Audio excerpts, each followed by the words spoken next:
Today we're going to be talking about transdisciplinary and play-based assessment. Play-based assessments are mainly focused on children 6 years old or younger. These assessments are done in a familiar and natural environment where the child is most comfortable. The theories listed are those who pave the way to hands-on and play-based learning.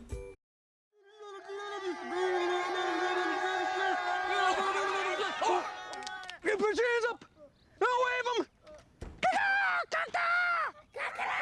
You know, he certainly seems like he knows what he's doing. Oh, yeah, of course. Good to say that.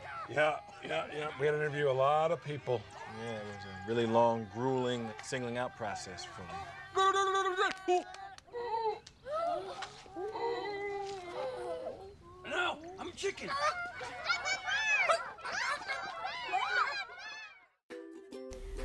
What makes this form of assessment transdisciplinary? This assessment format allows for focus on the whole child. The results of these assessments will provide the assessor with detailed information about the child in regards to 4 critical developmental domains: social, emotional, cognitive, and physical. He's getting so much more confident. Remember in the beginning how he wouldn't play with anybody else? Now, he's even playing with that kid Crispin. With Crispin, who, by the way, happened to say thank you at lunch today without being told. And that little girl, Becca, she can read. She's just a baby. I seen her pick up a Curious George book and sit down and start reading this book like a grown-up. What are the benefits? This kind of assessment takes place in an environment that is in a natural setting for students.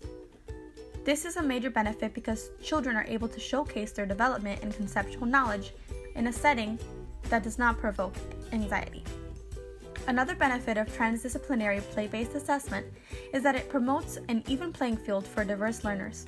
In other words, children are able to demonstrate what they know in their own unique way. For example, a student who lacks fine motor development might prefer to engage with letter blocks when exploring letters and sounds rather than paper and pencil. In addition, play-based assessment cultivates intrinsic motivation. To put it in simple terms, children love to play.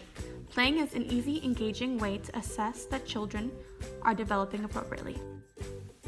This kind of assessment is also beneficial because by assessing children at play as early as possible, an assessor may notice an area of concern, and therefore a child can be referred to any further screening if necessary. Giving children the opportunity to learn through play also fosters lifelong learners. This is what educators aim for. In contrast, implementing worksheets and standardized tests will cause young students to burn out fast. This is what we want to avoid. Last, transdisciplinary play-based assessment is very open-ended when it comes to who can be the assessor. As a matter of fact, a child will benefit from many different assessors: a teacher, a speech, occupational, or physical therapist, and of course, even family members all have the ability to observe young children while they play and make assessments. Role of the child. A child should not be responsible for a teacher's pay grade or raising the school's reputation through testing. All a child should be responsible for is exploring the world around them and manipulating materials. They should be able to express their creativity in a variety of platforms, assert independence, and learn to collaborate and socialize with others. As teachers, we have a big role to play.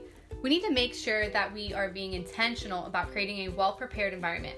An environment that is well-prepared means that I have strategically given thought to every setup and material that I am placing or introducing in my classroom in order to assess children.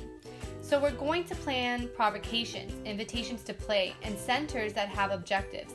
For example, if I want to assess if my students know their colors, in the sensory bin, I can put different colored water beads along with cups. The children will naturally attempt to sort by color into the corresponding cups. Also, our environment should be inquiry-based. So as you'll see in the clip here in a second, there's a little girl who has an interest in dolphins. We need to listen to our students and plan based on their interests. How am I going to incorporate dolphins in my classroom? We need to be facilitators and people who are not afraid of getting messy. A huge part of assessing through play is asking questions. So going back to the example with the water beads, I can ask, can you find me a green water bead? If the child gives me a red bead, then I can make note that I need to work with this child on the color green. All right, what we would like is for you to tell us what you'd like to get out of Daddy Daycare. Help us to help you. Okay, now who'd like to start? We need more learning about things. More learning about things.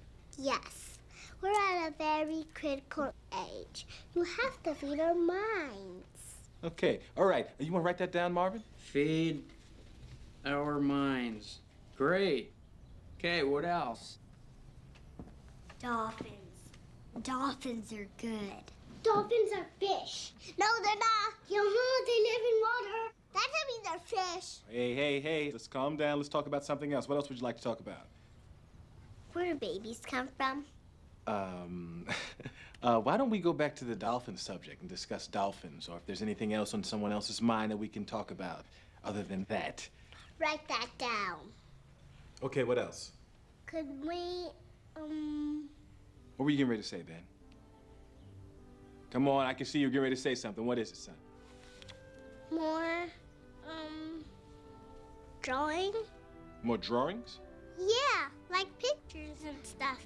It's really fun. Okay, yeah, great. More drawings. Yeah. Assessing children should be an ongoing process. We assess children while they're in work time, during outdoor play, formally and informally, as well as objectively. The tools or instruments teachers used in order to assess include checklists, anecdotal notes, photography, videography, and voice recording. So for example, I can record a conversation between children in the Dramatic Play Center in order to assess cognitive and language development. Let's play and assess. Social, emotional, physical, and cognitive development can be assessed anywhere and at any time. Let's look at some examples of how we can assess within these developmental domains. Samantha, Michael, and Emily are outdoors playing together. They have decided amongst themselves what role each of them are playing and proceed to act out these roles. This is social development in action.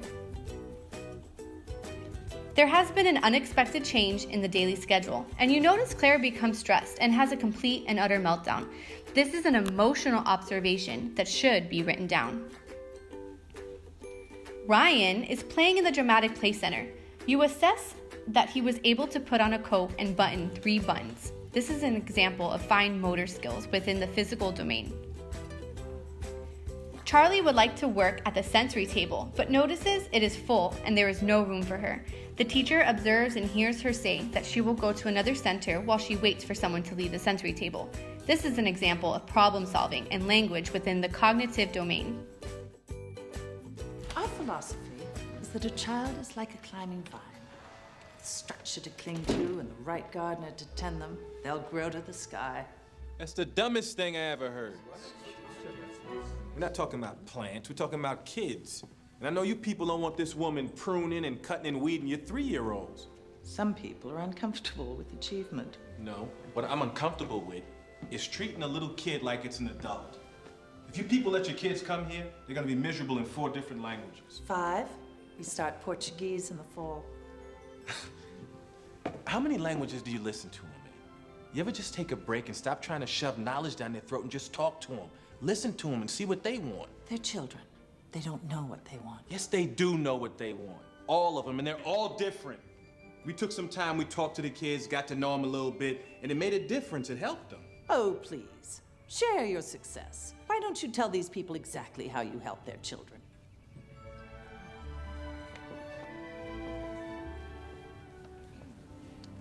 Max.